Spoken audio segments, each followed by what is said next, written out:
Imagine for a second that the job you are desperately scrolling through LinkedIn for right now, the entry-level position that pays slightly above minimum wage and requires 3 years of experience, is actually the single most leverageable career path of the decade. The data tells a story that most traditional college counselors are completely ignoring. While legacy industries are laying off thousands of middle management employees, the digital attention economy is quietly minting a new class of highly compensated specialists. We are not talking about becoming an influencer. We are talking about the architects behind the influencers, the strategists managing multi-million-dollar corporate brand accounts, and the analysts turning viral moments into measurable enterprise revenue. The conventional wisdom says you need a specialized degree in marketing to succeed here.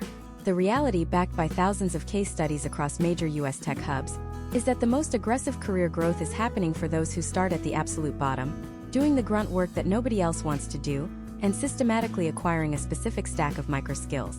You might think being a social media intern is just about scheduling tweets and making coffee.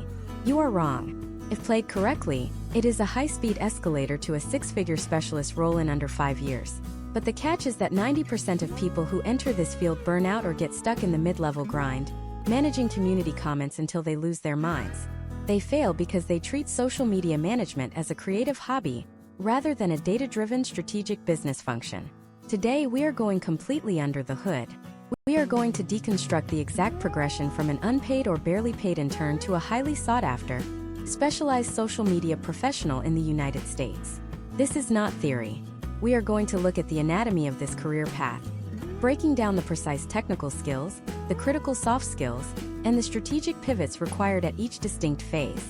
We will examine the shift from execution to strategy, and why understanding analytics and human psychology will always outperform simply knowing how to use the latest video editing software. If you are currently studying communications, if you are stuck in a dead-end marketing coordinator role, or if you are trying to pivot into the tech industry without learning how to code, this breakdown is designed to give you a structural advantage. We will explore how to identify the right internships that actually offer mentorship instead of just cheap labor, how to document your wins to build an undeniable portfolio, and how to negotiate your first major salary bump when transitioning from a generalist coordinator to a specialized manager. We will delve into the nuances of agency life versus in-house corporate roles, analyzing the historical trends that show which environment accelerates specific skill sets faster. You will learn why the transition from manager to specialist is the hardest bottleneck to break through, and exactly how mastering platform-specific algorithms, crisis communication, or paid media buying can make you irreplaceable. By the end of this deep dive, you will have a comprehensive step-by-step roadmap detailing how to navigate the complexities of a social media career in the US, allowing you to bypass the common traps that keep most marketers underpaid and overworked. This is about building a sustainable, highly skilled career in an industry that changes its rules every single week. We are going to dissect the internship phase first because how you start dictates the trajectory of your entire career. The year is 2026, and the landscape of digital communication has fundamentally shifted. The days of a company handing a college student their brand accounts and asking them to simply make the company look relevant are permanently over. Brands across the United States have experienced massive financial and reputational damage from poorly judged posts, and algorithmic reach now requires absolute surgical precision. Therefore, the modern entry-level position is less about creative expression and entirely about risk mitigation and data entry. Most hopefuls entering the workforce completely misunderstand this dynamic. They operate under the assumption that their personal ability to garner views on their own profiles translates directly to corporate success. Imagine if you treat your new corporate role like a personal playground, posting trendy audio clips hoping for viral fame, while your marketing director is desperately looking for someone to parse retention graphs and attribute revenue to specific campaigns. You will be replaced in a single week. To survive the initial phase of this career, you must undergo a violent psychological shift from being a casual consumer of content to becoming a clinical, detached analyst of human behavior. You are no longer scrolling for entertainment. You are auditing the architecture of digital attention. Let us examine a case study reflecting historical trends in the current tech sector. Meet Michael, a recent graduate who lands a social media internship at a mid-sized business software company in Chicago. His official job description involves scheduling predetermined posts, curating industry news, and monitoring the main inbox. The massive trap here is that Michael could easily spend 8 hours a day dragging and dropping assets into scheduling software, formatting graphics, and consider his job done. That is exactly what 90% of entry-level workers do, and that is precisely why they remain stuck in low-paying roles. Michael, however, understands the critical difference between mindless execution and strategic leverage. Instead of just scheduling the posts, Michael spends his first 3 weeks manually documenting the engagement velocity of every single post the company has made over the previous 18 months. He completely ignores vanity metrics like total views or raw likes. Instead, he meticulously tracks the ratio of comments to shares, the exact time of day their specific enterprise target demographic is actually active, and the psychological framing of the copy that triggers saves and forwards. He builds a raw data spreadsheet tracking these obscure variables. After a month, he identifies a concrete historical trend showing that plain text posts discussing failure rates and supply chain bottlenecks in their specific industry perform 300% better than the highly polished, expensive corporate videos the marketing team keeps producing. When Michael presents this data to his director, he fundamentally changes his internal categorization. He is no longer just the scheduling intern. He has transformed into an analyst who happens to work in the social media department. This is the exact pivot required to accelerate your career path. You must take the mundane, repetitive tasks you are assigned and aggressively extract actionable business intelligence from them. Let us drill down into community management as another prime example. Most entry-level marketers view replying to user comments as a tedious administrative chore. But market data clearly indicates that community sentiment analysis is one of the most highly valued skills by corporate strategy teams today. When you are tasked with responding to complaints or answering basic questions, you are actually sitting on an unfiltered goldmine of consumer research. If you proactively compile a weekly report categorizing the top 5 recurring user complaints, cross-referencing them with specific product lines, and presenting potential outcomes if these issues are addressed in future content, you become completely invaluable. You are bridging the massive gap between frontline customer service and high-level content strategy. You are telling the business exactly what the market wants to buy. We must also critically address the environment in which you start, because where you work dictates your speed of skill acquisition. If you start your career at a dedicated digital marketing agency, you will be exposed to a relentless, high-volume environment. You might touch 5 completely different client accounts in a single afternoon, ranging from local healthcare providers to national retail chains. The potential outcome here is rapid pattern recognition. You will learn what formatting works across different industries incredibly quickly. However, the risk of burnout is exceptionally high, and you rarely get the security clearance to see the long-term financial impact of your daily strategies. Conversely, an in-house role at a single corporation allows you to go incredibly deep. You learn the complex nuances of a single brand voice. You navigate the restrictive internal politics of getting legal approvals for public statements. And you can track the entire customer journey from a single social media click all the way through the sales pipeline to a final close deal. For long-term career stability and maximum financial compensation, historical data suggests starting at a fast-paced agency for 12 to 18 months to build a diverse technical foundation, and then pivoting to an in-house role to secure a better work-life balance and specialize your analytical skills. During this entire foundational phase, your primary objective is absolutely not to go viral. Your sole objective is to build a hyper-specific, undeniable portfolio that proves you can drive measurable business results. A viral video that brings 10 million views but 0 qualified leads is considered a catastrophic failure in the corporate strategy world. Your portfolio should consist of documented case studies where you identified a specific problem, proposed a data backtest, executed that test, and analyzed the resulting metrics. For example, documenting how you systematically tested 3 different thumbnail styles on corporate tutorial videos and increased the click-through rate by 4%. That 4% increase translates directly to increased revenue for the company, and that mathematical proof is exactly what gets you hired as a full-time coordinator. You also need to master the unsexy enterprise-level tools. Everyone knows how to use native social applications, but the specialist path requires fluency in advanced social listening software, complex analytics dashboards, and customer relationship management integrations. If you only know how to make a clever video, you are a replaceable commodity. If you know how to track the lead generated from that video through the entire corporate sales pipeline, you are an appreciating asset. But let us assume you do everything perfectly. You crush the entry-level phase, you build the data-driven portfolio, and you finally secure that full-time social media coordinator title. You think you have made it. You think the hardest part of your career is over. But the transition from intern to coordinator is actually where the most dangerous and career-ending trap lies. It is a trap built entirely on scope creep, deliberately undefined expectations, and the very real danger of becoming a glorified digital janitor for the entire marketing department. If you do not draw strict operational boundaries and negotiate your specific key performance indicators on day one of your new role, you will be crushed by the workload. We are about to look at exactly how the coordinator role is structurally designed to exploit generalists, and the specific negotiation framework you must use to protect your time and force your promotion to management. The title of social media coordinator in the year 2026 is arguably the most dangerous job title in the entire corporate American landscape. It sounds like a solid step up from an internship, and intellectually it feels like a genuine career progression. You are finally getting a salary, benefits, and perhaps a small budget to run rudimentary campaigns. However, historical employment data across the United States tech and retail sectors reveals a grim reality. The coordinator role is fundamentally designed as a catch-all dumping ground for any digital task that the broader marketing team does not want to deal with or does not understand. Because the word coordinator implies a generalist function rather than a specialized skill set, you are structurally positioned to be exploited through scope creep. Scope creep is the silent career killer where your daily responsibilities slowly expand far beyond your original job description, without any corresponding increase in title or financial compensation. Let us look at a composite case study based on recent industry patterns. Consider Sarah, a professional working for a mid-cap consumer goods brand headquartered in Austin, Texas. Sarah was hired to coordinate the company content calendar and manage influencer outreach.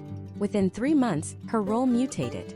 Because she knew how to use basic design software, the sales team started asking her to format their internal pitch decks. Because she monitored the social media comments, the customer success team designated her as the primary responder for shipping complaints. Because she understood video formatting, the public relations department asked her to start editing their press conference footage. Sarah is now working 60 hours a week. She is completely exhausted, constantly stressed, and feels incredibly busy. But when her annual performance review arrives, she is denied a promotion to social media manager. The executive team looks at her output and sees a scattered generalist who has not moved the needle on any core business objective. She cannot point to a single campaign she owned from start to finish that generated measurable revenue, because she spent all her time acting as a digital janitor for 4 different departments. She fell into the trap of horizontal execution instead of vertical specialization. Imagine if a hospital hired a highly skilled surgical resident, but then demanded that this resident also mop the operating room floors, answer the hospital switchboard, and negotiate the facility electrical bills. That resident would never develop the specialized surgical skills required to become an attending physician, regardless of how many hours they worked. This is exactly what happens to social media coordinators who fail to establish operational boundaries. To survive this phase and force your progression into a management role, you must deploy a ruthless negotiation framework from the very first week of your employment. This framework is not about being insubordinate or refusing to work hard. It is entirely about protecting corporate resources, specifically your time, and directing those resources toward activities that yield the highest potential outcomes for the business. The first step of this framework is the ruthless audit. For your first 30 days as a coordinator, you must log every single task you perform in a spreadsheet, noting the exact time it takes and the department that requested it. You must then categorize these tasks into 3 buckets. Bucket 1 is strategic execution, which includes activities directly tied to audience growth and revenue generation. Bucket 2 is administrative maintenance, which covers basic scheduling and reporting. Bucket 3 is out-of-scope favors, encompassing the graphic design requests, the customer service overflow, and the random video editing tasks that belong to other departments. Once you have a month of hard data, you schedule a formal alignment meeting with your marketing director. You do not go into this meeting complaining about being overworked. Instead, you present the data as a matter of resource allocation and opportunity cost. You show the director that 30% of your working hours are being consumed by out-of-scope requests from the sales team. You then clearly articulate the opportunity cost of that lost time. You explain that if you could reclaim those 15 hours a week, historical trends from your recent A/B testing indicate you could launch a targeted organic video series that has the potential to decrease customer acquisition costs by 10% over the next quarter. You are framing the boundary not as a personal preference, but as a strategic business necessity. You are forcing leadership to choose between having you act as a free graphic designer for the sales team or having you operate as a revenue-generating marketer. When presented with this data-driven binary choice, competent executives will always choose the revenue. This is how you professionally execute the hard no. Whenever a random request comes to your desk, you enthusiastically agree to do it, but you immediately ask your director which of your core strategic key performance indicators should be delayed to accommodate this new task. This forces the prioritization back onto management and protects your ability to focus on high-impact work. Mastering this boundary negotiation is the absolute prerequisite for transitioning from a coordinator to a manager. A manager is not simply someone who does more coordinating. A manager is someone who builds systems, protects their team from scope creep, and translates social media metrics into broader business goals. By successfully defending your time as a coordinator, you are proving to the executive suite that you possess the exact leadership qualities required for the next level. You begin to build a portfolio of deep, highly focused case studies, rather than a scattered resume of miscellaneous tasks. You start utilizing advanced analytics platforms to prove that your specific, protected campaigns are outperforming legacy marketing channels. But as you prepare to make your case for the social media manager title, you will realize that the internal language of the company is about to change completely. The executives who approve manager-level salaries do not care about your engagement rate, your viral reach, or your follower growth. They view those metrics as irrelevant vanity numbers. If you walk into a promotion meeting speaking the language of a coordinator, you will be rejected immediately.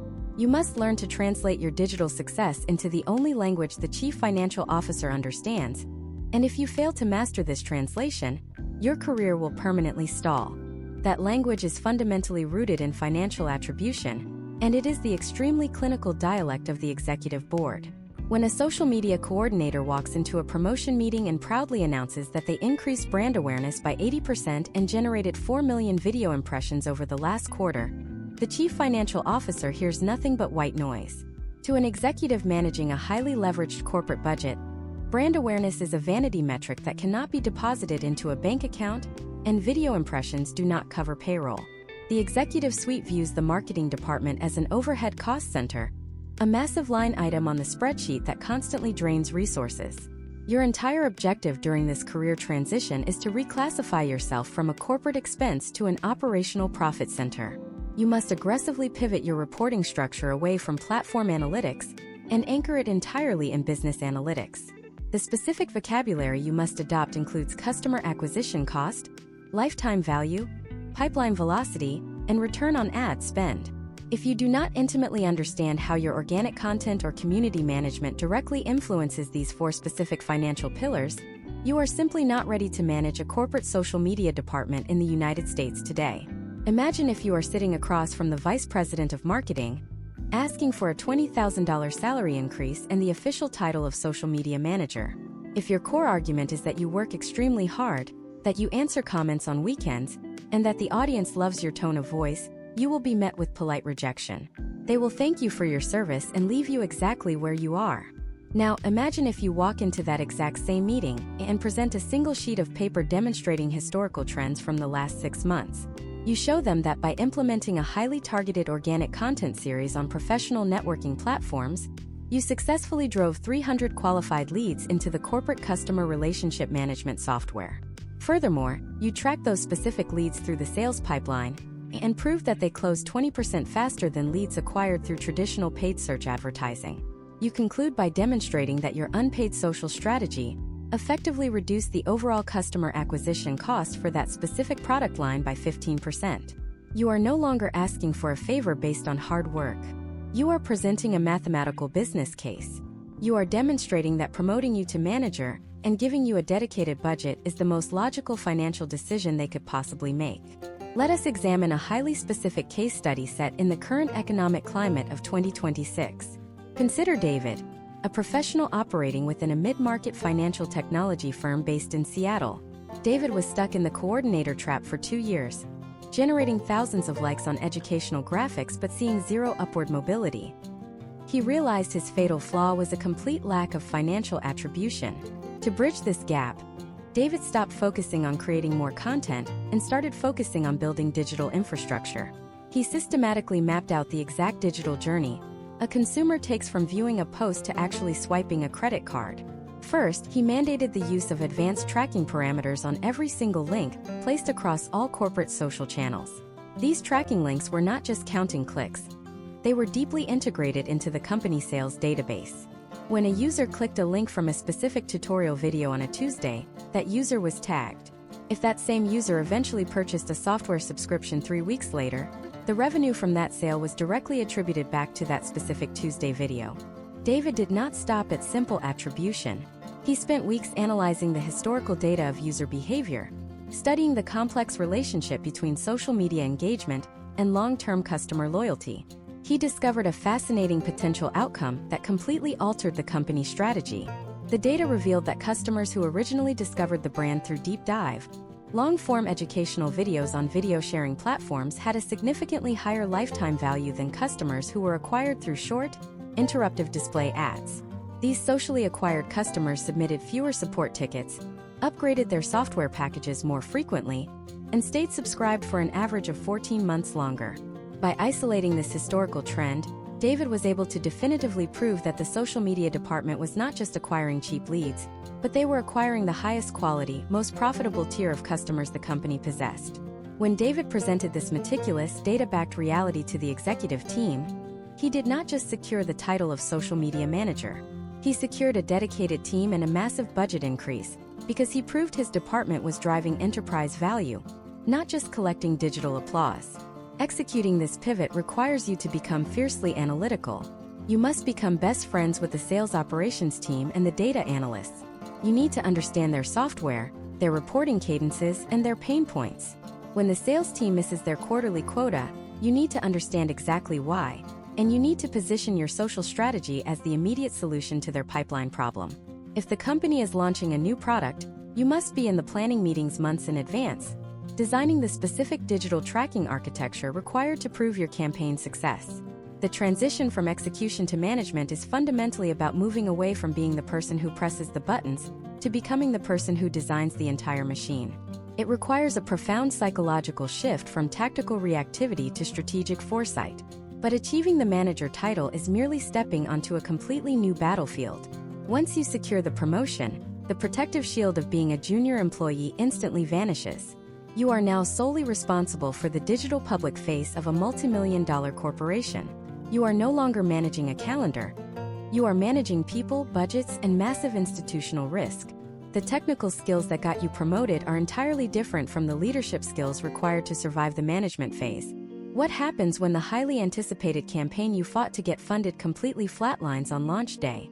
More importantly, what happens when a localized customer service issue suddenly escalates into a massive, uncontainable public relations crisis that threatens to wipe out millions in market capitalization over a single weekend? How you respond in the first 60 minutes of a brand crisis will dictate whether you keep your newly acquired management title or whether you are publicly terminated to appease an angry mob. The first 60 minutes of a digital crisis is internally referred to as the golden hour, and it is the ultimate crucible that separates amateur content creators from elite corporate social media managers. When a public relations disaster strikes, the immediate human instinct is panic, followed closely by the desire to delete negative comments or hide from the onslaught. Historical trends clearly demonstrate that attempting to censor a digitally native audience in the year 2026 triggers a catastrophic amplification effect. The internet views censorship as an admission of guilt, instantly transforming a localized problem into a national trending topic.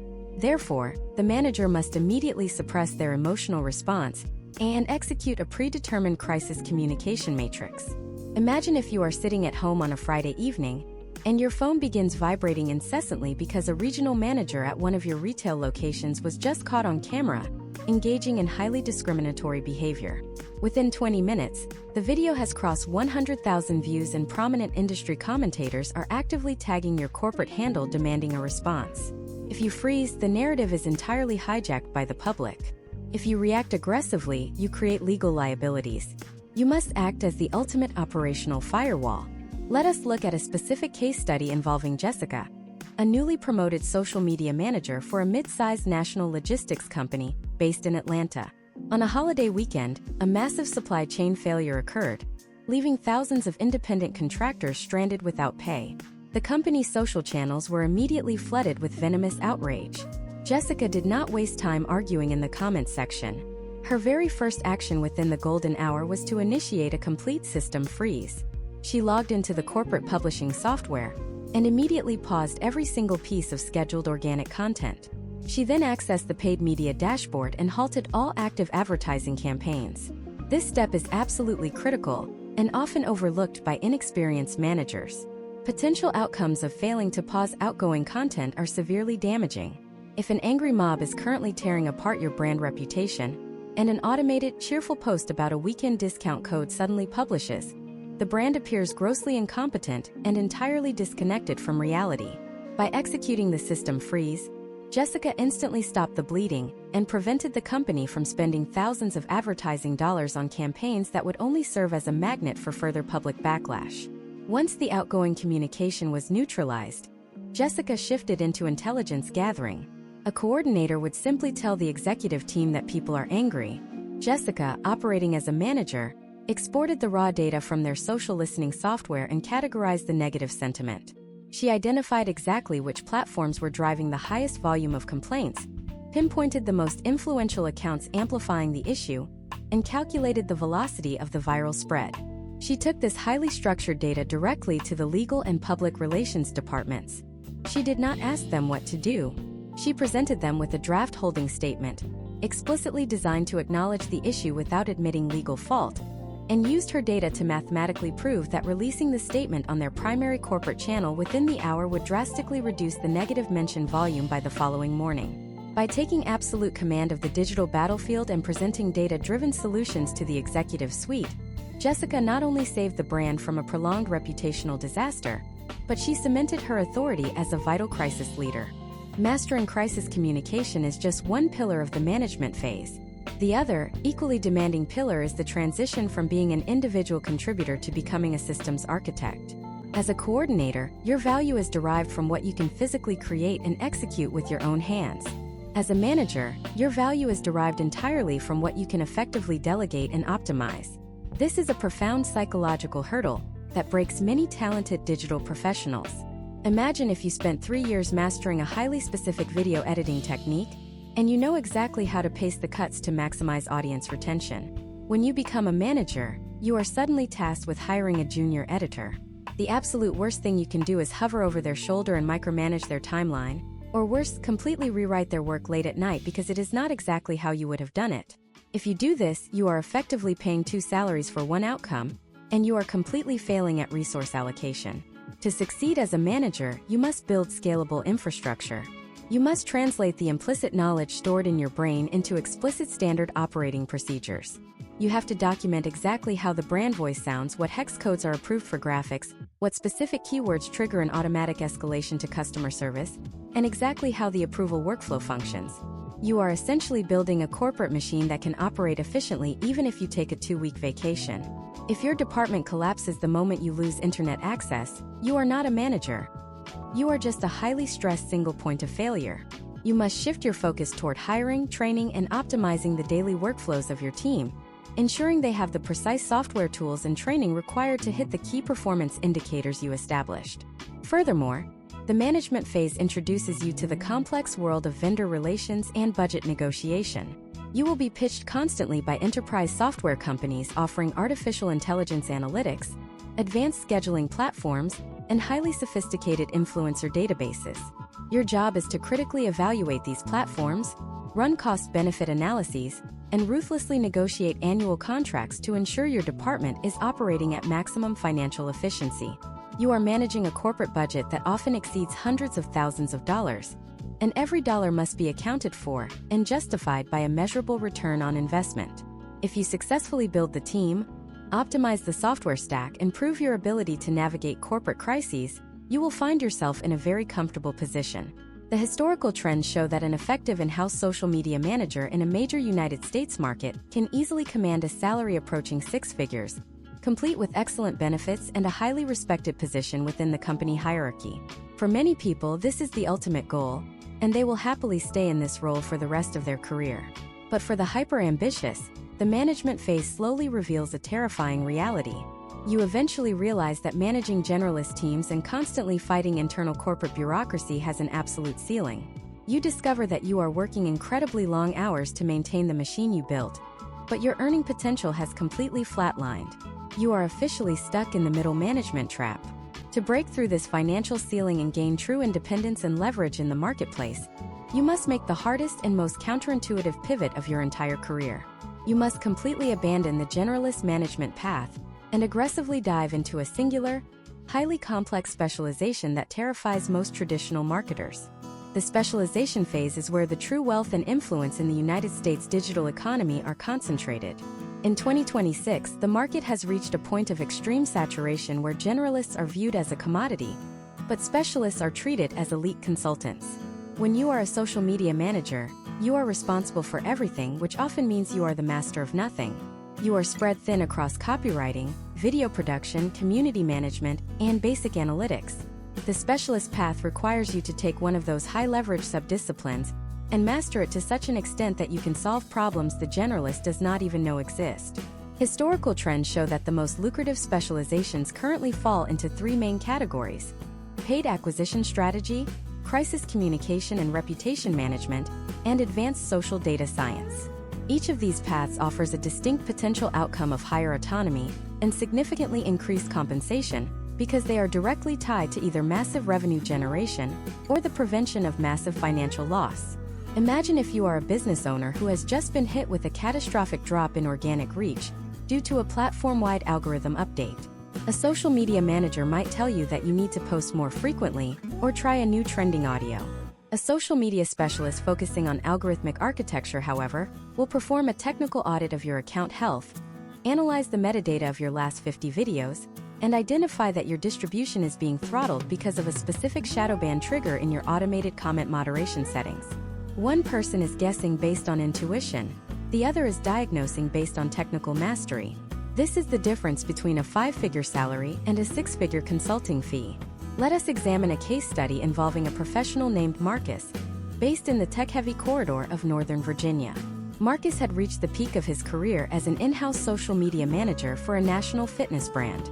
He was managing a team of 4, but his daily life was a relentless grind of meetings, HR issues, and endless content calendars. He realized that the most valuable part of his day was the 2 hours he spent inside the Meta and TikTok ad managers, fine-tuning the technical targeting and analyzing the pixel data. He made a calculated decision to abandon his management title and pivot into a paid social specialist role. To do this, Marcus spent 6 months obsessively studying the mathematical foundations of digital advertising. He learned how to calculate incremental lift, how to build complex retargeting funnels that track users across multiple devices, and how to use artificial intelligence tools to automate bid adjustments based on real-time conversion data. By narrowing his focus, Marcus became an expert in a field where the stakes are incredibly high. When a company is spending $100,000 a month on social ads, they do not want a generalist who kind of knows how to boost a post.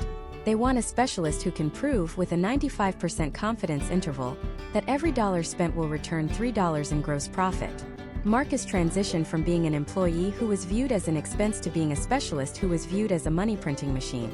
Within 2 years of this pivot, his market value in the United States labor market skyrocketed, as companies were willing to pay a premium for someone who could reliably scale their revenue without the overhead of a full management team. Another critical specialization that has emerged as a high-value path in 2026 is social data science. Most marketers look at a dashboard and see that their engagement is up or down.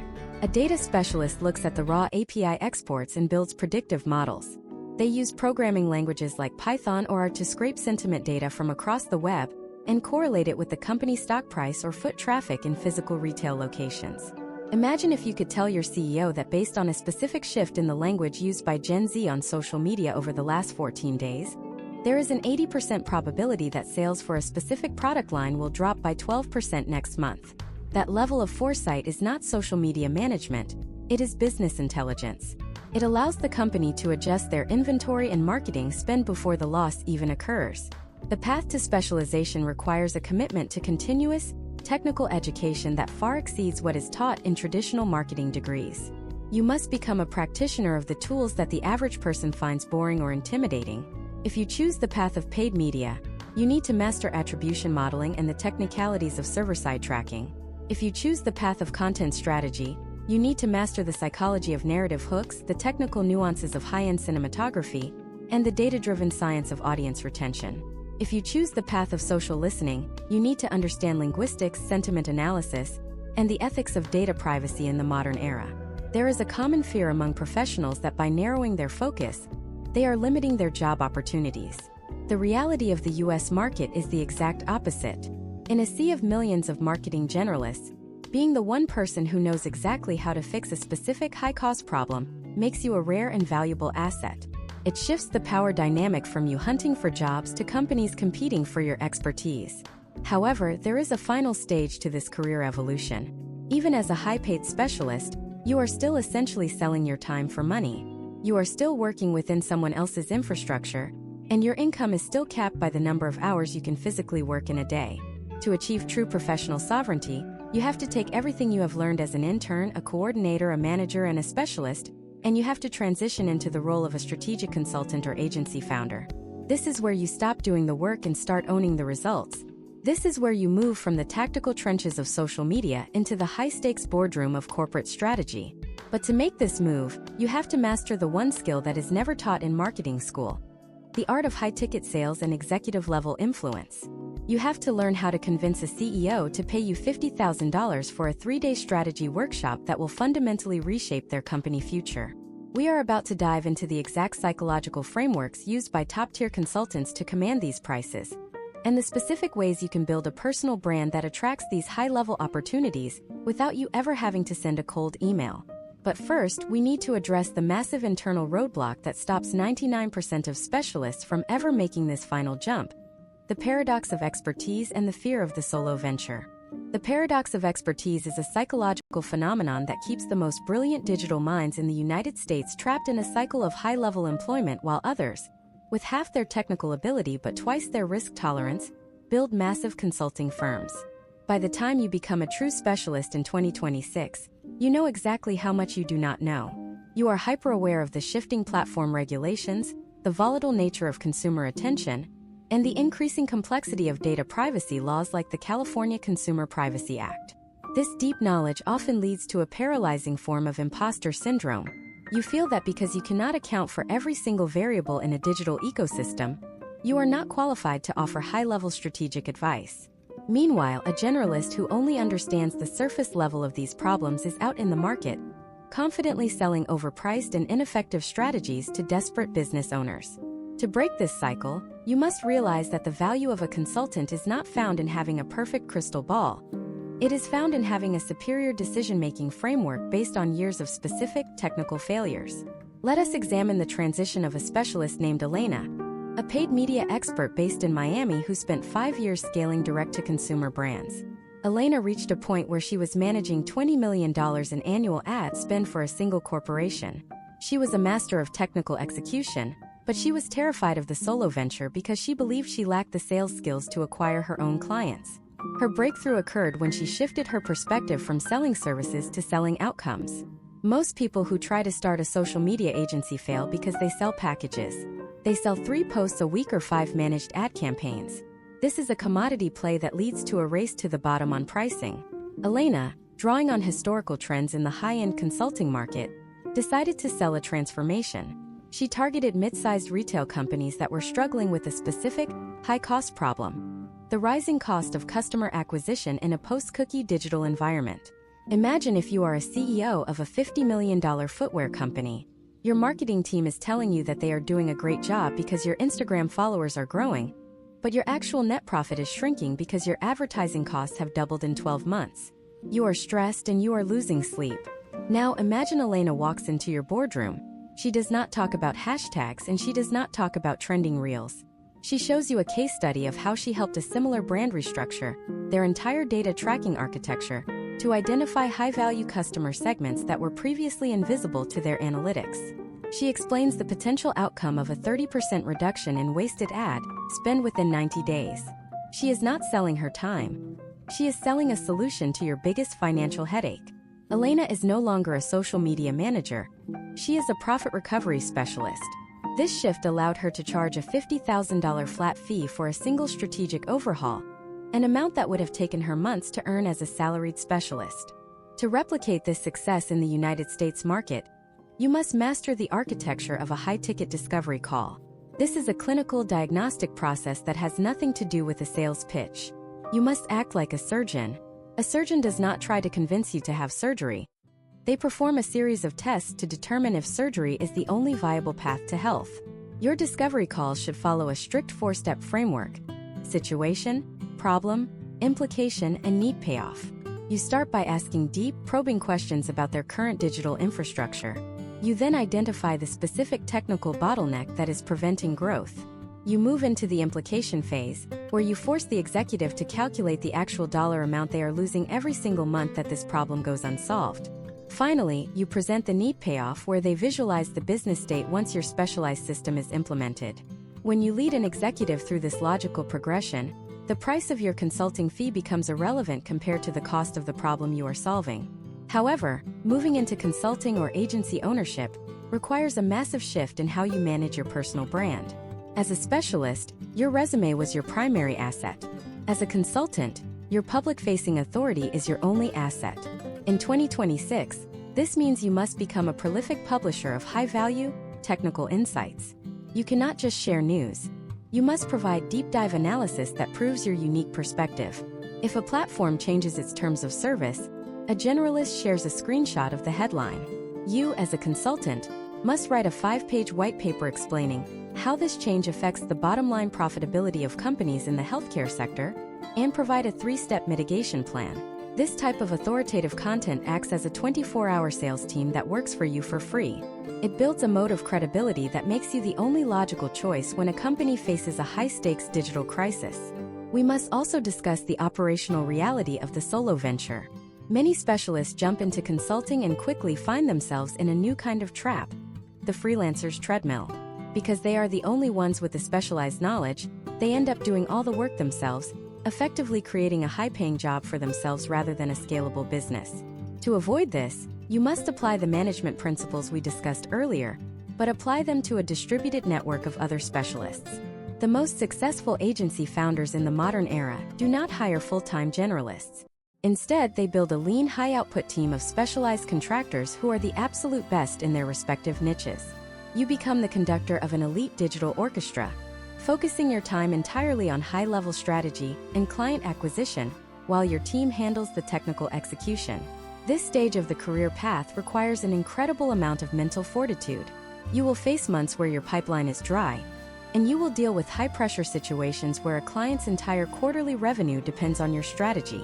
You have to learn how to manage corporate legal contracts, how to protect your intellectual property, and how to negotiate performance-based incentives that allow you to share in the massive upside you create for your clients. But the potential outcome of successfully navigating this transition is true professional and financial sovereignty. You are no longer at the mercy of a single employer or a single platform's algorithm. You have built a portable skill set and a reputation that can be applied to any industry, in any market conditions. But as you reach this pinnacle of the social media career path, you will begin to see a new horizon. You will realize that being a consultant for other people's businesses is still just one step away from the ultimate level of leverage. You have the data, you have the specialized skills, and you know exactly how to acquire customers at scale better than almost anyone in the United States. The question then becomes, why are you using these elite skills to build someone else's empire? The final evolution of this journey is not just about giving advice. It is about becoming the owner of the assets yourself. We are going to look at how the world's most successful social media specialists are now pivoting into the role of venture operators, using their digital expertise to buy, optimize, and flip entire companies. But first, you need to understand the dark side of this transition, the legal and financial risks that come when you stop being a consultant and start being a principal owner in the highly volatile world of digital acquisitions. The transition from consultant to principal owner is the ultimate test of a digital professional's character and financial literacy. In the United States, we are seeing a massive historical trend where high-level social media specialists are no longer content with a monthly retainer. They are realizing that their ability to manipulate the cost of customer acquisition is the most valuable asset in a capitalist economy. If you can take a struggling e-commerce brand and reduce their lead cost by 50% while doubling their conversion rate, you have not just performed a marketing service, you have fundamentally increased the enterprise value of that company. When you do this as a consultant, you get a thank you note and a check.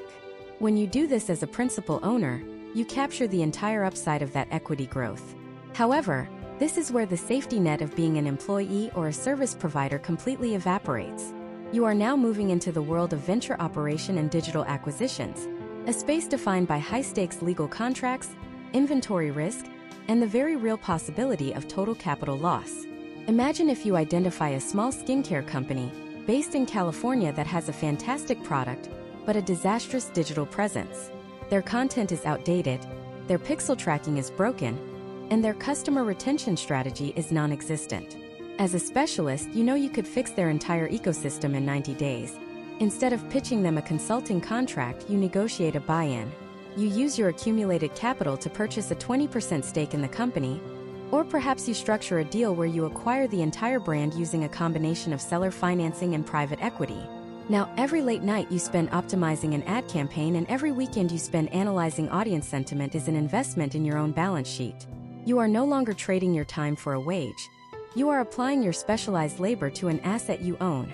Let us examine a case study involving a professional named Thomas, a specialist in paid social and conversion rate optimization based in New York City. By the year 2026, Thomas had mastered the art of scaling lifestyle brands. He realized that the companies he consulted for were often poorly managed in areas outside of marketing. He decided to pivot into becoming a venture operator. Thomas identified a niche outdoor equipment brand that was generating $2 million in annual revenue, but was barely profitable due to inefficient marketing spend. Thomas did not just fix their ads, he restructured their entire digital infrastructure. He implemented advanced predictive analytics to manage inventory levels based on social media trend velocity. He redesigned their entire customer journey to maximize lifetime value. Because Thomas was an owner, he was able to make high-risk, high-reward decisions that a standard marketing manager would never be allowed to make. Within 24 months, he scaled the brand to $10 million in revenue and successfully sold the company to a larger conglomerate. The potential outcome of this single acquisition was a financial windfall that exceeded 20 years of a specialist's salary. However, the dark side of this transition is the immense legal and operational liability. When you are a consultant, if an ad campaign fails, you might lose a client. When you are the principal owner, if a campaign fails and you have $500,000 worth of inventory sitting in a warehouse in New Jersey, you are facing a potential financial catastrophe. You must navigate complex United States commercial laws, manage supply chain disruptions, and handle the intense pressure of being responsible for the livelihoods of your employees.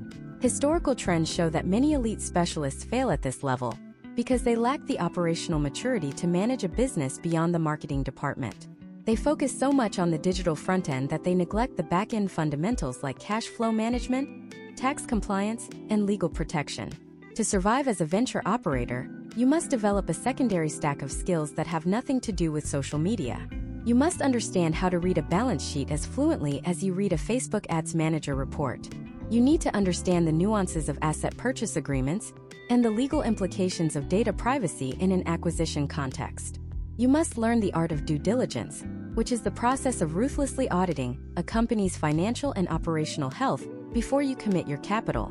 Many digital brands look successful on the surface because of high follower counts and viral videos, but a deep dive into their books often reveals a business that is bleeding cash and drowning in debt. Your specialized knowledge allows you to see through the vanity metrics and identify the true pulse of the business. Another critical risk in the world of digital acquisitions is platform dependency. As an owner, you are now highly exposed to the whims of third-party algorithms.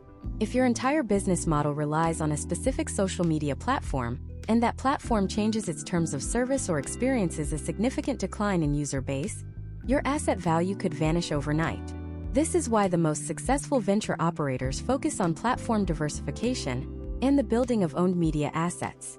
They use social media as a high-powered engine to drive traffic into email lists, SMS databases, and proprietary community platforms that they control entirely.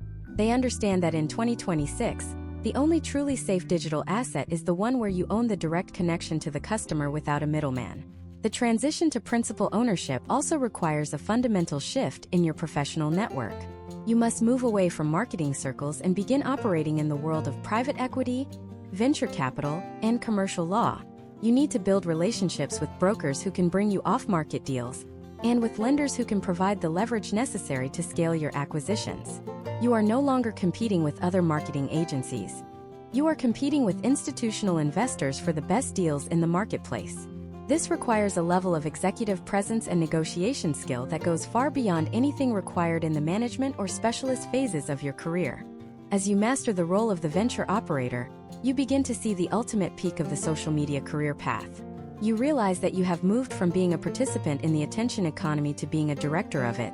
You have the power to create, scale, and exit businesses at will. You have achieved a level of financial independence that allows you to choose your projects based on passion rather than necessity. But there is one final, often ignored dimension to this journey. It is the ethical and societal responsibility that comes with having this much influence over the digital landscape. When you know exactly how to trigger human emotions and drive mass behavior at scale, you are holding a psychological weapon. The final part of our masterclass will deal with the legacy phase. How the most successful digital professionals are using their power to shape the future of society, and the specific ethical frameworks you must adopt to ensure your career remains a force for positive impact in a world increasingly dominated by digital manipulation. But before we get there, we have to talk about the inevitable moment of professional burnout that hits every high achiever in this space, and the specific biohacking and mental performance protocols used by top-tier operators to stay sharp in a 24/7 digital war zone. The digital landscape of 2026 is a theater of perpetual cognitive warfare, and if you are operating at the level of a venture principal or a high-stakes specialist, you are effectively a frontline soldier in an economy that never sleeps. The biological cost of this career path is rarely discussed in marketing textbooks, but historical trends among elite performers in Silicon Valley and New York City show a staggering rate of adrenal fatigue and clinical burnout. Unlike traditional industries where the office lights go out at 5 in the evening, the social media ecosystem is a global 24/7 machine. An algorithm update in Dublin or a viral PR crisis in Tokyo can happen while you are sleeping in Los Angeles, potentially wiping out months of strategic progress by the time you wake up. To maintain the mental acuity required to make million-dollar decisions under this kind of pressure, the top 1% of practitioners have moved beyond basic time management and into the realm of neurological optimization. Imagine if you are a professional athlete. You would never dream of showing up to a championship game having survived on 4 hours of sleep, 3 energy drinks, and a diet of processed snacks. Yet, this is exactly how the average social media manager operates. They are in a state of constant sympathetic nervous system activation, jumping every time their phone pings with a notification. This leads to a phenomenon known as decision fatigue. By the time they reach 3 in the afternoon, their ability to analyze complex data or navigate a delicate negotiation is significantly compromised. They start making sloppy mistakes, missing key trends in their analytics, or reacting emotionally to negative feedback. For a high-level operator, these are not just small errors, they are expensive liabilities. Let us look at a case study involving a character named Chloe, a senior strategy consultant based in Denver, who manages a portfolio of high-growth tech startups. By 2026, Chloe realized that her cognitive output was her most valuable currency. To protect it, she implemented a strict protocol rooted in neurobiology. First, she moved to a deep work schedule that aligns with her circadian rhythm. She handles her most complex analytical tasks, such as predictive modeling and budget forecasting, during her peak alertness window in the morning. During this time, she is in a complete digital blackout. No emails, no Slack messages, and absolutely no social media scrolling. She has realized that every time she checks a notification, her brain undergoes a task-switching cost that can take up to 20 minutes to recover from. By batching her reactive work into specific afternoon windows, she preserves her highest quality focus for the work that actually moves the needle on her client's revenue. Furthermore, Chloe and other top-tier operators utilize specific environmental triggers to manage their physiological state. They understand that the blue light emitted by their multiple monitors suppresses melatonin production and keeps their brains in a state of high beta wave activity, which is associated with stress and anxiety. To counteract this, they use sophisticated lighting systems that shift to warmer tones as the day progresses and employ non-sleep deep rest protocols to reset their nervous system between high-intensity meetings. These are not luxury wellness trends. They are performance requirements for anyone who wants to sustain a career at the top of the digital food chain for more than a decade. But mental performance is only half of the equation. As you ascend the career ladder in the United States, you must also master the art of ethical influence. We are currently living in an era where the tools of social media have become incredibly precise. We can now target individuals based on their deepest psychological insecurities, their political leanings, and their micro-behaviors.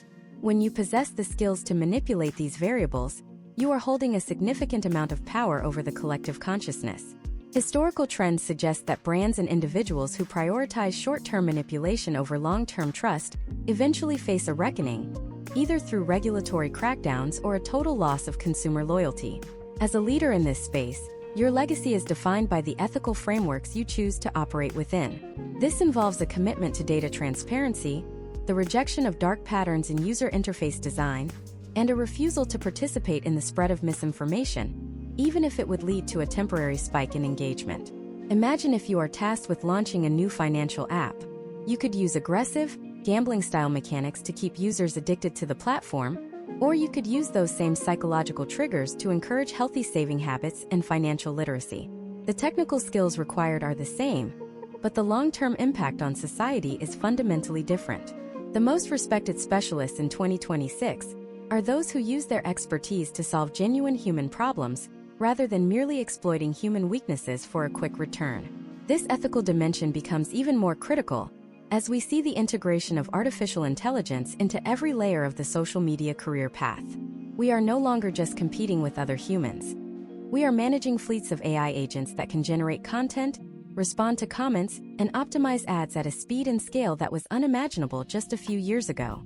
Your role is shifting from being a creator to being a curator and an ethical governor of these systems. You must ensure that the AI tools you deploy are not magnifying biases or creating toxic echo chambers.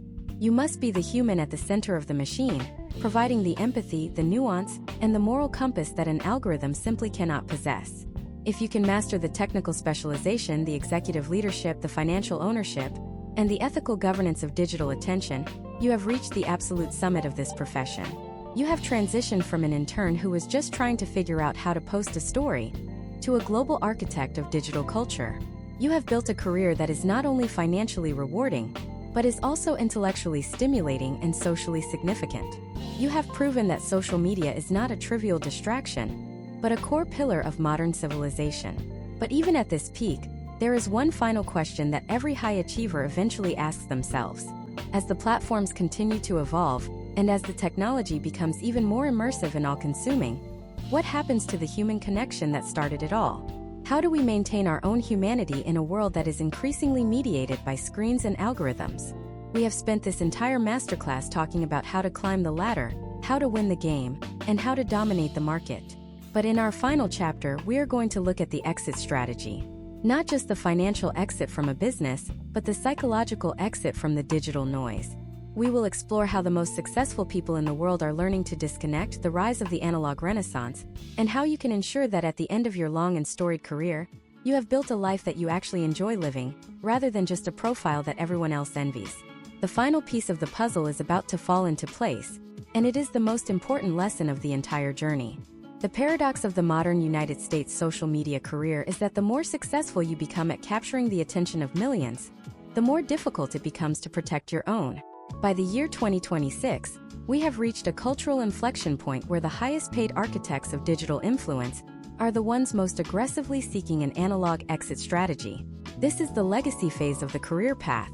It is the moment when you realize that your true professional value is not just in your ability to grow a metric, but in your ability to transcend it. If you spend 15 years mastering every algorithm only to end up a slave to your own smartphone, you have not actually won the game. You have simply become the most sophisticated cog in the machine. Historical trends among retired executive-level marketers indicate that the most fulfilled individuals are those who treat their social media skills as a high-powered engine, but never confuse the engine for the destination. Imagine a professional named Robert, a venture operator in Austin who successfully exited 3 digital-first brands by the age of 38. Robert spent nearly 2 decades obsessing over retention graphs, hook rates, and psychological triggers. He reached the absolute pinnacle of financial and professional sovereignty. However, he found himself in a state of constant digital hypervigilance, unable to sit through a dinner without checking his portfolio performance or analyzing a trending news cycle. His legacy pivot began when he started applying his vast knowledge of human behavior, not to sell more products, but to build physical world communities. Robert used his capital and his strategic mastery to fund and scale a series of regenerative agriculture projects and local community hubs. He used the very digital tools that made him wealthy to drive people away from their screens and back into meaningful face-to-face human interaction. He realized that the ultimate potential outcome of mastering digital communication is the ability to orchestrate a return to analog reality. To navigate this final evolution, you must develop a protocol for sustainable detachment. This is the practice of systematically decoupling your identity from your digital metrics. In the United States corporate world, it is incredibly easy to start viewing your self-worth through the lens of your LinkedIn reach or the valuation of your latest acquisition. To counter this, you must build non-digital pillars of identity. This involves engaging in high-skill, physical endeavors that have zero social media utility. Whether it is mastering a craft like woodworking, committing to a competitive sport, or engaging in local civic leadership, these activities serve as a neurological anchor. They remind your brain that you exist in three-dimensional space, and that your value as a human being is not subject to a platform update or a volatile comment section. Let us look at the data surrounding the analog renaissance. Market research in 2026 shows a massive surge in the value of offline experiences. As artificial intelligence saturates the internet with perfectly optimized content, the human appetite for the raw, the unscripted, and the physically present is skyrocketing. As a high-level specialist or consultant, you are uniquely positioned to capitalize on this trend. You can lead the transition from digital marketing to experiential marketing, where the objective is not to get a click, but to create a lasting memory in the physical world. This is the highest form of brand building. It is the difference between a user who follows you on an app and a patron who supports your vision for a lifetime. Furthermore, the legacy phase requires you to become a mentor. The knowledge you have accumulated from the trenches of your internship all the way to the heights of venture operation is a massive public asset. You have a moral obligation to pass this framework down to the next generation of digital professionals, but with an added layer of wisdom that you lacked when you started. You shouldn't just teach them how to scale a brand. You should teach them how to scale a brand without losing their soul. You should teach them the importance of the ethical guardrails we discussed, the necessity of financial literacy, and the critical importance of mental performance. By doing this, you are not just building a career, you are building an institution. You are ensuring that the digital world of the future is led by individuals who are technically proficient, financially independent, and ethically grounded. This brings us to the concept of the professional exit. For many, the goal is to reach a point of financial independence where work becomes optional. However, the psychological reality is that high achievers rarely want to stop working entirely. Instead, they want to shift their focus toward high-impact, low-stress projects that contribute to the common good. You might use your specialized skills to advise nonprofits on how to combat digital misinformation, or you might work with educational institutions to redesign communications curricula for the AI age. This is where your career moves from a path of accumulation to a path of contribution. You are using the weapon of digital influence to defend the very human values that the digital world often threatens. Consider the case study of a specialist who spent a decade in the high-pressure world of political social media strategy. After reaching the top of their field, they pivoted to founding a foundation that teaches digital literacy to middle school students in underserved communities across the United States. They took the exact same psychological frameworks used to win elections and used them to help children understand how they are being manipulated by algorithms.